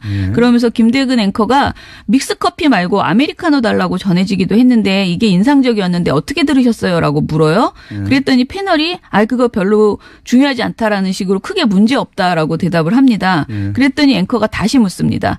그럼에도 불구하고 사실 현송월의 모습을 보면서 이게 일반 북한 주민들의 모습과 어떤 차이점이 있을까, 이런 궁금증이 들기도 하더라고요. 아까 커피 질문을 드렸습니다만 사실 북한에서는 커피 한 잔이 며칠치 임금에 해당된다는 이런 얘기도 있거든요. 실제로 어떤가요? 라면서 다시 한번 믹스커피에 대해서 또 화제를 꺼내는 거예요. 그랬더니 이제 나중에 현성월 단장이 아메리카노를 시킨 것이 연출됐을 가능성도 배제할 수 없다. 왜냐하면 아무래도 커피라는 것은 지속적으로 마셔야 되는데 이것을 지속적으로 마실 수 있는지는 의문이다라는 답변을 패널이 했어요. 북한의 경제 수준은 매우 낮다. 네네. 한마디로 북한을 못 사는데 네. 커피 맛을 알겠냐, 이런 질문이죠. 그러니까 이 답변이 나올 때까지 집요하게 계속 이 질문을 했다는 것이죠. 그게 이제 맞습니다. 진행자의 그 질문도 의제 설정 아래서 질문이 계속 나와요. 특히 그렇죠. 북한 관련 뉴스를 YTN에 다룰 때는 아주 집요하게 보수 편향의 시각을 갖고 뉴스를 의제 설정을 한 다음에 그것이 원하는 답변이 안 나오면 진행자가 그 답변을 계속 유도합니다. 네, 북한은 맞아요. 못 산다. 이 종편이 많이 하던 거잖아요. 네, 북한은 나쁜 나라다. 이 소위 이제 남북 관계가 어떻게 개선될 수 있을 것인가, 이게 어떤 계기가 될까 얘기를 하지 않고 항상 그렇게 북한은 나쁘다라는 전제하에 모든 질문이 나가요. 그러니까 기본적으로 앵커 질문이 너무 수준이 낮고 부적절한 답변을 전혀 방향을 틀어주기는커녕 더 부적절한 질문을 계속. 수준은 저도 낮으니까 할 말은 없는데요. 좀 제 말은 수준이 낮은 건 둘째치고 의도된 방향으로 그러니까 뉴스 속에서 애초에 설정된 의도대로 질문을 반복적으로 보수 편향으로 하죠. 네, 예. 그렇죠. 뉴스 진행자도 그렇게 합니다. 그래서 가만히 보고 있으면 부지불식간에 보수의 의제와 보수의 방향성과 보수의 문제의식 주장을 흡수하게 돼요. 그렇죠. 기계적으로 분명히 맞추는 것 같은데 그건 기술적으로. 객관적으로 보여요, 일단은. 네, 객관적으로 보이는데 객관적으로 보이는데 보수가 굉장히 중요하게 생각하는 의제에 있어서는 그 이면에 깔려있는 편향성을 뉴스를 계속 보다 보면 반드시 느끼게 됩니다. 그렇죠. 반드시. 예. 그런 세월이 굉장히 오래됐어요. 예. 양지열 변호사도 YTN 토론 패널에 자주 나옵니다. 그리고 양지열 변호사는 MBC 땜빵으로 하던 진행자의 생명이 끝났나요? 끝나가고 있나요? 둘 중 하나입니다. 네. 이제 곧 다시 저희 돌아올 거예요. 뉴스 공장에 나오죠. 예. 100만 번 좀 골려줄 생각입니다. 아, 왜 그러십니까? 예. 아니 가끔 안 나와서 좀 그리웠어요. 근데 예. 다행히 잘렸다고 하니까요. 자, 그렇게 만약에 이걸 이제 이런 내용의 관점에서 보지 않고 형식의 관점에서 보자면 네. 형식으로는 다 요건을 지킨 것처럼 보여요. 그래서 교묘하다고 저는 생각해 왔어요, 항상. 근데 사실 다 지킨 거는 아니에요. 왜냐하면 저희가 않습니까? 늘 말하지만은 저는 이 얘기를 정말 많이 드리고 싶은데 얘기하고 싶은데 어떤 뉴스가 어떤 사안에 대해서 찬반의 의견을 똑같이 전한다고 해서 그게 좋은 보도는 아니잖아요. 그것도 맞습니다. 예. 그건 또 다른 이야기인데. 예. 그러니까 보도에서 BBC 가이드라인을 보면요. 보도에서 일련의 시각이나 의견을 동일한 비율로 다룰 것을 요구하는 거 아니다. BBC는 대신 적절한 비중을 달성하도록 노력해야 한다라고 얘기해요. 그러니까 소수 견해를 우세한 의견과 똑같은 비중으로 다뤄야 하는 것은 아니다. 그거가 진짜 문제입니다. 예, 이렇게 맞습니다. 밝히거든요. 근데 우리 지금 YTN 보도는 모든 것을 그냥 딱 반반 지키처럼 예를 보도를 하는 들어서 거예요. 이제 태극기 집회 때를 생각해 보시면 네. 탄핵 찬성 여론이 80%였거든요. 네. 그때도 반반이라면 얼마나 문제가 있습니까? 그러니까 그거는 한마디로 국정농단을 어떻게 반반으로 밝혀낼 수가 있어요. 다 그러니까요. 모든 것이 반반으로는 못하는 실체적 진실을 찾아야 되는데 이 부분에 있어서 YTN이 그 노력이 거의 이제 안 되고 있다. 그냥 반반의 함정에 빠져버렸었다. 이 얘기를 드리고요. 저는 사실 YTN이 자신들이 가진 보도 철학에 의해서 항상 반반이라고 하면 네.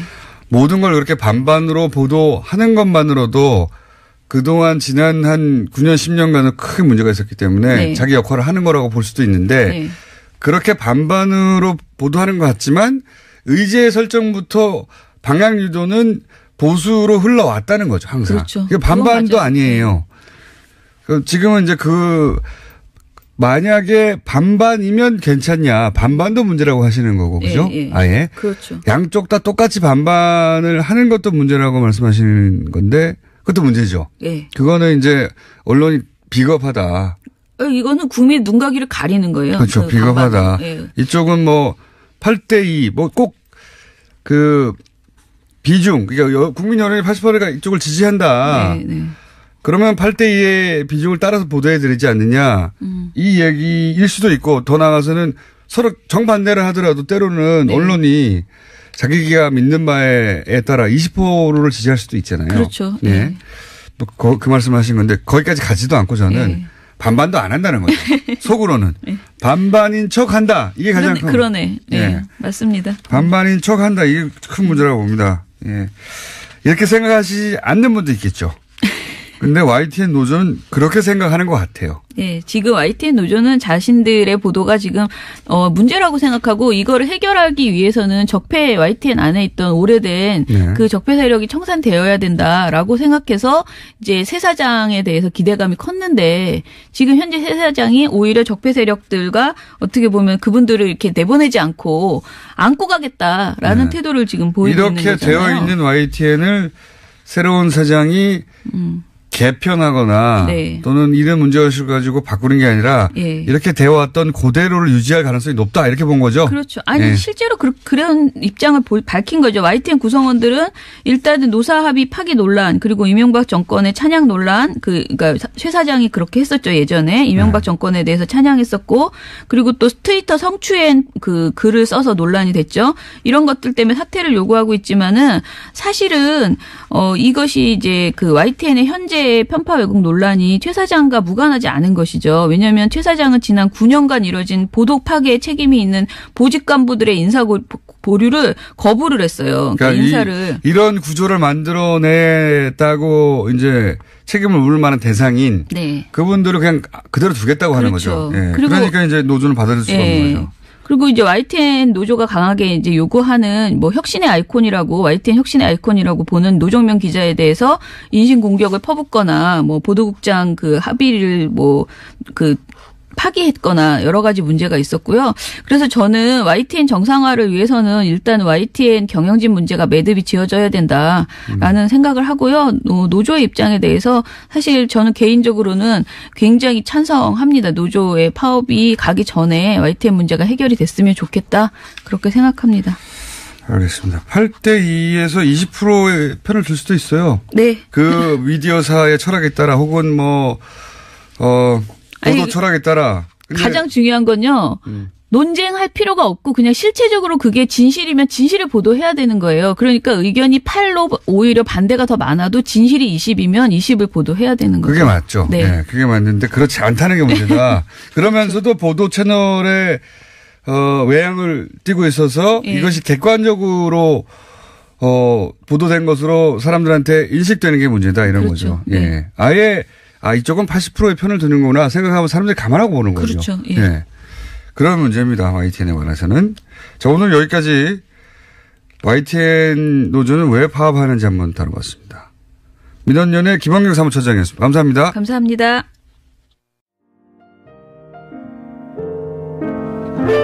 불친절한 AS.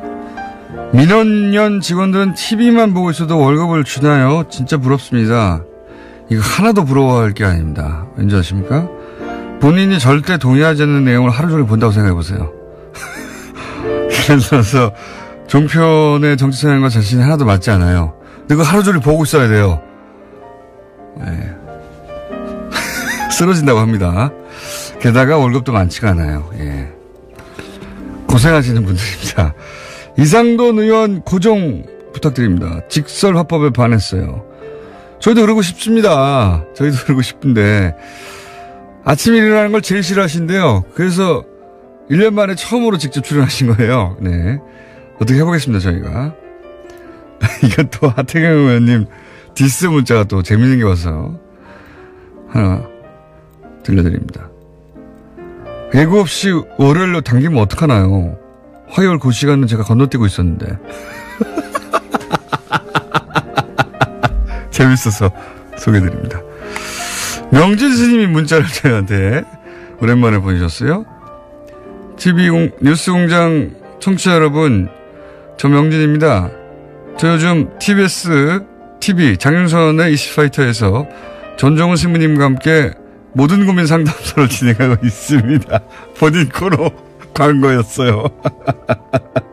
다양한 이슈를 다루니까 많이 받으세요. 네. 코너명이 신부님을 사랑한 스님이랍니다. 네.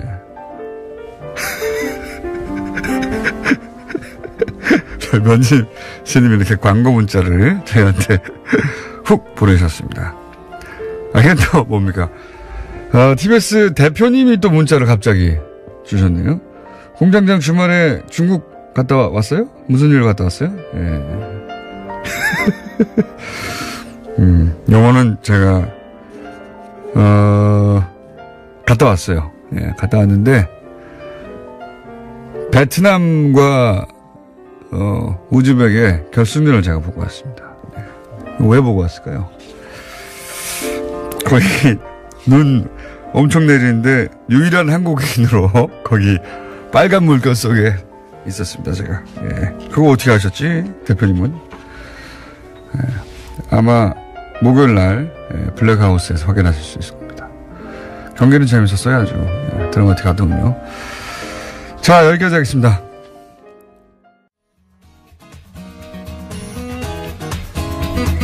자, 국제는 임상훈에게. 임상훈 소장님, 인문결 연구소에 소장님 나오셨습니다. 안녕하십니까? 네, 안녕하십니까? 예. 자, 뉴스 하청공장. 네. 잘 됩니까? 예, 잘 되고 있습니다. 예. 지금까지는 제가 혼자 진행을 했는데, 예. 이제는 다른 한 분이 도와주시기로 해서, 미모의 탤런트 한 분이 같이 하시기로 했습니다. 그래, 보이는 라디오인가요? 아니, 아직은 안 보이는데, 그, 탤런트가 나오시기 때문에 이제 보이는 걸로 조만간. 욕심이 많으시군요. 바꾸려고. 예, 그렇게. 뉴스 하청공장인데 점점점 일이 커지고 있습니다. 진행자가 뉴스 본 공장보다 하청 공장이 더 아름답다는 그 말씀을 드리고 싶고. 탤런트가 많으신 분을 말하는 겁니까? 재능이 아니 직업이 진짜 탤런트. 탤런트. 예, 직업이 그래요? 탤런트. 예. 네. 그거 어떻게 섭외가 되셨죠? 별로 듣지도 않는 분. 많이 듣습니다. 예. 자, 한 주간 여신 짚어보겠습니다. 네. 아프가니스탄에서 최근에 일주일 안에 2번이나 큰 테러가 났습니다. 이거 좀 심각한 상황인데 20일 날은 그 인터컨티넨탈 호텔, 그러니까 둘 다 수도인 카불에서 발생했는데 호텔에서 인질극을 벌여가지고 그랬죠. 예, 이거 굉장히 큰 뉴스였는데. 예, 이거 뭐 굉장히 큰 뉴스였거든요, 당시에. 우리나라에서는 별로 보도가 안 됐어요. 국제적으로 큰 뉴스였습니다. 네, 이 왜 그러냐면은 사실 우리가 그 중동 지역에서 사망자가 너무 많아서 이제 그런 것들도 있을 수도 있지만 기본적으로 중동에서의 어떤 그런 인권 문제라든가 어떤 이런 문제를 우리가 보도를 안 하는 경향이 있죠, 많이. 관심이 없어요. 네. 기자들도 사실은 그 지역을 모르고요. 네. 해봐야 이제 그 영어권 언론들이 보도한 걸 받아 쓰는 정도거든요. 근데 받아 써봐야 잘 읽지도 않는다 이렇게 생각하기 때문에 이게 미국이 뿌린 씨앗인데 이게. 그렇죠. 그러니까 뭐 미국도 그렇고 이제 사실은 서방 유럽 같은 경우도 이 20세기 초에 뿌린 씨앗이 너무 중동 많습니다. 문제는 이 서양인들이 만든 거예요. 유럽 맞습니다. 20세기 전반부는 유럽이 저질러 놓은 거고요. 후반부는 미국이 저질러 놓은 거거든요. 네. 최근에 와서 물론 이제 많은 그 노력은 합니다. 유럽 국가들이 나서서 노력을 하고 있습니다만 어쨌든 뿌리는 씨앗이 있기 때문에 유럽은 그나마 자신들이 뿌리는 씨앗에 대해서 인정하는 보도도 많고 노력 좀 하는데 미국은 그것도 없어요. 예. 뭐 27일 날도 또 그 최근 바로 며칠 전이죠. 병원 인근에서 그러니까 관공서들이 많이 모여 있는 그 행정 중심 지역인데 정말 비열한 테러라고 할 수가 있는데 앰뷸런스. 앰뷸런스에다가 응급 환자라고 싣고 그러니까는 그 검문을 안 당했죠. 그리고 들어가서 그 폭탄을 싣고 간 거예요. 네, 맞습니다. 정말 비열한 테러 행위인데 그거는 어떠한 무슨 정치적인 자신들의 그 신념이 있는지는 몰라도 이거는 아니죠. 이건 정말 탈레반 쪽에서 저지른 테러로 지금 맞습니다. 보이는데 탈레반을 키운 게 미국입니다. 네. 지금 탈레반이 살짝 그 IS 이후로 관심을 덜 받으니까 이런 것을 하는 것 같은데, 특히 저 아프가니스탄 같은 경우에는 물론 그 주변에 시리아라든가 많은 국가들이 거의 무정부 수준에 가까울 만큼 정부의 힘이 약해진 건 사실인데 아프가니스탄 같은 경우도 미국이 건드려 놓은 그 이후로 탈레반이 장악을 하고 있는 그 지역들이 점점 늘어나면서 정부의 힘이 뻗치지 못하고 있는 곳이 너무 많죠. 아프간 현 정부를 사실 인정하지 않죠. 근데 친미 정권이라고 이제. 네. 뭐 일정 정도 사실이고요. 네. 목도리를 보하니 최근에 프랑스를 다녀오신 것도 같습니다. 목도리는 저 원래 하는 건데 그 프랑스 다녀온 건 맞습니다. 목도리가 거기서 산 목도리 아닌가요? 아니 몇 년 전에 산 거예요. 어쨌든 거기서 산 거 아닙니까? 네, 맞습니다. 갑자기 목도리 이야기를. 아니 제가 그 동네에서 많이 보던 스타일의 목도리라서. 예. 푹 들어갔습니다. 여태까지 계속 항상 하고 있었는데 갑자기 그러시는데. 네. 눈에 띄었습니다. 네. 자, 그러면 이제 주시해야 된다. 그 다음은 어디로 넘어갑니까? 그 다음에 다보스 포럼이 열렸었죠. 다보스 포럼. 23일부터 26일까지 열렸는데. 트럼프 대통령이 홈런을 쳤죠. 홈런. 이게 사실 미국 대통령이 직접 간 게 우리가 예상외로 많지는 않아요. 다보스 포럼에. 근데 갔어요. 이번에. 환영받을 줄 알고. 네. 자기도 기업인 출신이니까. 예. 갔어요. 그래가지고. 저 야유까지 받았어요, 이번에는. 네. 야유를 아주 크게 받았더라고요. 근데 이게 굉장히 뭐라고 할까, 대비가 확 되는 것이 그러니까 20년 전에 클린턴 대통령이 참석을 했었거든요. 근데 클린턴 대통령은 뭐 우리가 잘 알다시피 굉장히 그 개방무역주의자잖아요. 그러니까 이쪽은 민주당이었습니다만은 민주당도 사실 경제적으로는 굉장히 개방주의자들이 이제 장악하고 있는 곳인데 그러니까 클린턴 대통령이 연설한 내용, 그 다음에 이 트럼프 대통령이 연설한 내용, 20년 사이에 미국이 주장하는 바가 정반대가 됐죠. 완전히 반대가 돼 버린 거예요. 근데 이제 아까 말씀하셨습니다만은 제가 말했구나. 굉장히 야유까지 받는 정도로 현재의 그리고 트럼프 대통령을 제외한 나머지 참가 국가 정상들뿐만 아니라 학자들 이런 사람들이 미국의 성토장이 방불 할 만큼 성토장으로 말해도 과언이 아닐 만큼 다보스 포럼 자체가 기본적으로 왜 모이는 겁니까? 그렇죠. 국가 간의 교류나 뭐 이런 것 때문에 모였는데 거기서 미국 고립 미국이 성장해야 세계가 성장한다. 이 말하면 그걸 누가 듣고 있습니까? 그러니까요. 다들 그 세계 정상급이고 다른 나라의 정상급이 왔는데 그 말을 듣고 만들어진 그 자체가 그것 때문인데 미국 그러니까 트럼프의 지지자들 앞에서나 할 얘기를 거기 가가지고 한 거죠. 미국이 성장하면 당신들도 다 잘 살게 돼. 이런 얘기를 하면 아 그렇구나 할 사람이 누가 있어요 거기에. 그렇죠. 다보스 포럼에서는 참 어울리지 않는 그런 발언이었는데 네. 어쨌든 이제 그런 그 일이 올해의 다보스 포럼의 굉장히 특징이었다 이런 얘기를 할 수가 있을 것 같고. 홈런을 치긴 쳤는데 예. 파울 홈런? 아니죠. 상대편에 가가지고 홈런을 친 거죠. 홈런을 그런가? 예. 네. 뭐 그렇게 얘기할 수 있죠. 아니면 농구 우리 편 투수가 나와 있는데 잘못 나와가지고 홈런을 쳐버린 거예요. 아 그런 거구나. 아 그렇게도 가능하구나. 상대편 복장 안 입고 뭐 그 정도 되는 홈런을 친 겁니다. 네, 맞습니다. 네. 트럼프 얘기가 나와서 하나 더 소식 전해드리겠는데 네. 워낙 이제 뭐 저 부자고 그거에 뭐 잘 알려진 거 그리고 이렇게 금을 좋아하죠. 금을 그리고. 굉장히 좋아해요.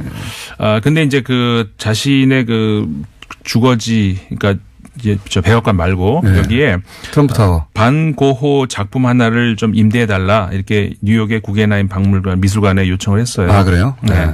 그랬는데 이 미술관 측에서 그건 어렵다. 대신에 다른 거를 내가 대여해주겠다 하면서 그 금으로 된 변기를 이렇게 제안을 했어요. 어떻게 했냐? 그래가지고 이게 이제 너 금 좋아하지 않아? 그렇죠. 그리고 최근에 쉿홀. 그렇죠. 네. 쉿홀을 우리나라에서는 이제 거지소굴이라고 번역을 했습니다만은 네. 거지소굴이 아니고 실제로 하면 똥통이죠. 그러니까 우리나라 사람이 가지고 있는 똥통에 가지고 있는 그 어감보다 사실 영어에서 쉿홀이 더 좀 저속한 예. 그런 표현입니다만 어쨌든 직역하면 똥통 아니겠습니까? 그래서 제 생각에는 더러운 똥통 정도 되는 거죠. 그렇죠. 예, 그냥 똥통도 아니고 아주 대통령이시니까 예. 그러면은 금으로 된 똥통을 드리겠다. 그래서 골든 쉿홀을 드리겠다. 이런 그 박물관 측의 구겐하임의 센스군요. 그런 깊은 뜻이 아닌가. 그렇게 했네요. 네. 예. 그렇게 이제 저는 해석을 하는 거고요. 구겐하임 센스 짱인데요. 물론 그렇게 얘기는 안 했습니다만 그런 깊은 뜻이 있다. 아니 이렇게. 그 안에 다 들어있는 거죠. 그렇죠. 예. 굉장히 저는 진짜 굉장한 센스라고 봐요. 반고호 빌려달라고 그랬는데 당신은 그런 그림을 가질 자격이 없어. 금으로 똥통 하나 줄게 이거 아니에요. 그렇죠. 그거를 아무 말 없이 금병기 어떻습니까? 라고 이렇게. 근데 실제로 그건 예술 작품이거든요. 그러니까요. 이탈리아의 작가가 만든 작품인데 실제로 그걸 대여해드리겠다. 근데 백악관에서는 아직 반응이 없다고 합니다. 무슨 말인지 못 알아들었구나. 센스쟁이. 네. 구겐하임이었어요. 예. 자, 그렇습니다. 그다음요. 기본적으로 유럽에서는 트럼프를 이렇게 생각합니다. 만나서 얘기해보면 다들 그렇잖아요. 네네. 예. 그리고 기본적으로 어떤 뭐라고 할까, 이게 유머가 깔려 있고, 유머 안에 보면 많은 그 내용들이. 먹이는 거죠. 예. 네. 그런 거 공급스럽게 있는데. 먹였네요. 맞습니다. 그래서 이제 원래의 그 작품의 취지는 그거라 그래요. 뭐를 먹어도 인간이 먹으면 결국은 변기로 다 간다. 뭐 아무리 좋은 걸 먹건 아무리 뭐 쓰레기를 먹건 간에 어차피 변기로 가는 것이다. 뭐 그런 내용을 담은 작품이라고 하는데 해석은 네. 또 다른 해석이 또 우리가 아니 이제 구겐하임의 그 요청을 받고 자기들끼리 막 얘기했겠죠. 아니 우리가 지금 트럼프한테 이걸 빌려줄 이유가 뭐냐 그러다가 누군가 아이디어를 냈겠죠. 금병기 갖다 주자요. 와 좋다. 거기까지 그치지 않고 실제 제안을 했다는 게 저는 멋쟁이라고 봅니다. 예. 그렇죠. 거기까지는 그냥 실무자끼리 생각할 수 있거든요. 웃고 넘길 수도 있는데. 네. 근데 그게는 유럽식 유머고 유럽식 자존심인 거죠. 잘했다고 실제로 봅니다. 예. 뉴욕에 있는 그 박물관인데 뭐 어쨌든 그렇게 뉴욕에 있는 구겐하임이요? 네네네. 그 구겐하임이군요. 그것도 더 재밌네요. 그렇죠. 자국의 대통령한테. 대통령이니까 이제 금으로 된 변기를 가지시라. 이렇게. 안 된다고 말하는 대신 이렇게. 네. 예, 멋집니다. 좋습니다. 주제로 가야 되는데 네. 시간이 많이. 주제가 이제 나오면 어떡합니까? 시간 다 됐는데. 걱정 없습니다. 주제는 저는 뭡니까? 하천 공장이 있기 때문에. 일부러 노리신 거 아니에요? 아니죠. 저는 하고 싶은데 이제 공단장이 다른 말을 시키셨잖아요. 자, 지금 그 터키의 그 소위 말해서 그 올리브 가지 작전이라고 하는 시리아로 이제 지금 군사 행동을 들어가고 있거든요. 이걸 우리가 굉장히 예의주시해야 되는 것이 물론 쿠르드족에 대한 어떤 그 역사 깊은 그 저 문제 이것도 있지만 국제적인 분쟁으로 번질 소지도 좀 현재로서는 있는 것 같다. 일단 쿠르드는 최근에는 미국이 배신하면서 다시 버림받았는데 네. 원래 터키가 이제 쿠르드를 자국 내에서 탄압해 온 건 역사가 오래됐고요. 그렇죠. 시리아에 있는 쿠르드를 진압하려고 한다. 네. 예. 그러니까 이 쿠르드족을 얘기를 할 때 이제 기본적으로는 이거 문제, 그러니까 쿠르드족이 국가를 가지고 싶어 한다. 이거는 이제 많은 분들이 아실 거 아닙니까? 네. 근데 그럴 때 제가 흔히 이제 듣는 반응이 뭐냐면, 그건 물론 그 사정은 아는데, 중동에 가면은 그 국가를 가지고 싶어 하는 민족이 한둘이냐. 그거 어떻게 다 현실적으로는 불가능하지 않냐. 이런 얘기를 이제 들어요. 근데 사실 쿠르드족이 인구가 굉장히 많은 족이거든요. 네. 그러니까는 소수민족이 아니에요, 사실은. 소수민족이 아니에요. 네. 그러니까는 우리가 중동 지역 하면 큰 민족 단위를 하면은 아랍 민족 보통 그다음에 터키 민족, 페르시아 민족 이 정도 하지 않습니까? 그 다음 정도 들어가요. 그러니까요. 하나의 나라가 아니라 두 개의 나라도 만들 수 있을 정도인데 중동 4천만이에요. 전체를 다 합치면 4천만이고 이 터키에 있는 쿠르족만 해도 1,000만이 되는 어떤 그런 민족이거든요. 생각해 보면 중동 국가 중에 1,000만이 안 되는 나라들도 있어요. 그럼요. 예. 다른 나라들은 그러니까 4천만 원이면 나라 두세 개 만들 수 있어요. 중동 그렇죠. 그러니까 이 지역에서 점유하고 있는 면적도 굉장히 넓은 데다가 인구도 많고 그거 어쨌든 간에 시간이 다 됐는데 어떡합니까 근데 얘기하다가 어쨌든 그래서 이제 터키군이 지금 그 시리아 안에 영토 안에 있는 쿠르드족을 치기 시작을 하는데 이게 점점 동쪽으로 이동을 하면서 미국이 뭐라고 할까요? 뒤에서 이제 받치고 있는 그쪽까지 지금 가 있어요. 국제 분쟁이 될 수도 있다. 그렇죠. 네, 임상훈 소장이었습니다. 안녕. 안녕.